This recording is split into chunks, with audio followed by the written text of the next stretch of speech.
আসসালামু আলাইকুম প্রিয় দর্শক, আশা করছি সকলে অনেক ভালো আছেন।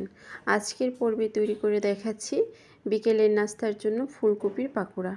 শীতের সময় গরম গরম ফুলকপির পাকোড়া খাওয়ার মজাই কিন্তু আলাদা। এর জন্য আমি এখানে নিয়ে নিয়েছি ফুলকপি। এই ফুলকপিগুলো আমি এখানে কেটে ধুয়ে নিয়েছি। আর দেখুন ফুলকপির যে নিচের যে অংশটা, এটা আমি একটু কেটে নিয়েছি ভালো করে সিদ্ধ হওয়ার জন্য। এখানে আমি নিয়ে নিয়েছি হাফ কাপের 3 ভাগের 1 ভাগ ময়দা, 2 চা চামচের গুঁড়ি, 1 চা চামচ কর্নফ্লাওয়ার, হাফ চা চামচ বেকিং পাউডার। আর এখানে নিয়েছি মরিচ, হলুদ, ধনিয়া গুঁড়ো 1 চামচ করে। আর এখানে নিয়েছি আদা রসুন আর পেঁয়াজ বাটা নিয়েছি 2 চা চামচ, লবণ স্বাদ মতো, ধনিয়া কুচি আর কাঁচামরিচ কুচি। এখন আমি ফুলকপি সিদ্ধ করার জন্য চলে যাব চুলায়। চুলায় আমি একটা হাঁড়ি বসিয়ে নিয়েছি আর হাঁড়ির মধ্যে আমি পরিমাণ মতো পানি দিয়ে নিয়েছি। পানিটা ফোটার আগ পর্যন্ত আমি অপেক্ষা করব, এই জন্য আমি ঢেকে দিয়েছি ঢাকনা দিয়ে। পানিটা আমার ফুটে গিয়েছে। এখন আমি কেটে রাখা ফুলকপিগুলো পানির মধ্যে দিয়ে ভালো করে সিদ্ধ করে নেব 70 থেকে 80% পর্যন্ত। এটা কিন্তু 100% সিদ্ধ করা যাবে না, সেই ক্ষেত্রে ফুলকপিগুলো কিন্তু একদম গলে যাবে।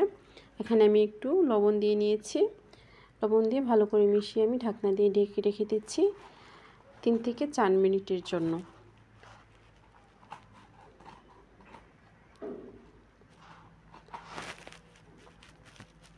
এই তো আমার ফুলকপিগুলো সিদ্ধ হয়ে গিয়েছে। এখন আমি এটাকে একটা ছাঁকনির সাহায্যে ছেঁকে নেব। আর ঠান্ডা হওয়ার পরে আমি মশলাগুলো দিয়ে ভালো করে মিক্সড করে নেব। এই তো আমার ফুলকপিগুলো ঠান্ডা হয়ে গিয়েছে। এখন আমি একটা পাতিলের বলে ঢেলে নিচ্ছি। ঢেলে আমি একে একে যে মশলাগুলো আর চাউলের গুঁড়ো সবগুলো আমি দেখিয়েছিলাম প্রথমে, এগুলো আমি একে একে সবগুলো ঢেলে দেব।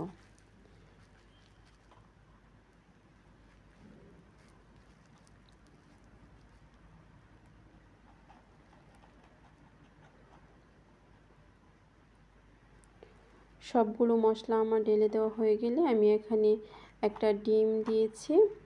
ডিমটা আমি এখানে দিয়েছি। এখানে ফুলকপি আর মশলাগুলোর মিশ্রণটা যেন ভালোভাবে বাইন্ডিংটা যেন ভালো হয়, এর জন্য এটা তেলে দেওয়ার পরে যেন মশলাগুলো ছেড়ে না দেয় আর তেলটা যেন ভালো থাকে, সেজন্য আমি এখানে দিয়েছি। এটা খুবই আলতো হাতে মিশিয়ে নিতে হবে। দেখতে পাচ্ছেন আমি এখানে একটু পরিমাণ পানি দিয়েছি। যখন আপনাদের কাছে শুকনো মনে হবে তখন আপনারা একটু পানি দিয়ে নেবেন। আর এই তো আমার ফুলকপিগুলো মাখানো হয়ে গিয়েছে। দেখুন আমার কিন্তু সাইড দিয়ে কোনো মশলা লেগে নেই। এটা কিন্তু একদম খুবই সুন্দর করে লেগে গিয়েছে মশলাগুলো ফুলকপির মধ্যে। এখন আমি চুলায় একটা তাওয়া বসিয়ে নিয়েছি।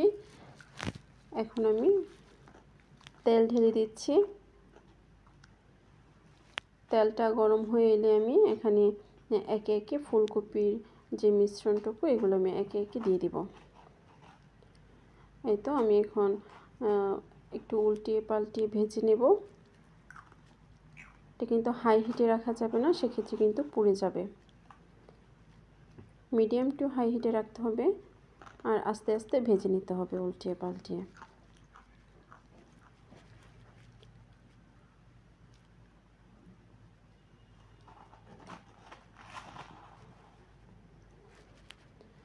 এই তো দেখুন আমার ফুলকপিগুলো ভাজা হয়ে গিয়েছে। এখন এখানে আমি একটা প্লেট নিয়ে নিয়েছি আর প্লেটের মধ্যে আমি 2টা টিস্যু বিছিয়ে দিয়েছি, যেন অতিরিক্ত যে তেলটা ফুলকপির মধ্যে থাকবে সেটা যেন চুষে নেয়। আর এখানে আমি একে একে ফুলকপিগুলো ভেজে নিচ্ছি। এই তো আমার ফুলকপিগুলো ভাজা হয়ে যাচ্ছে।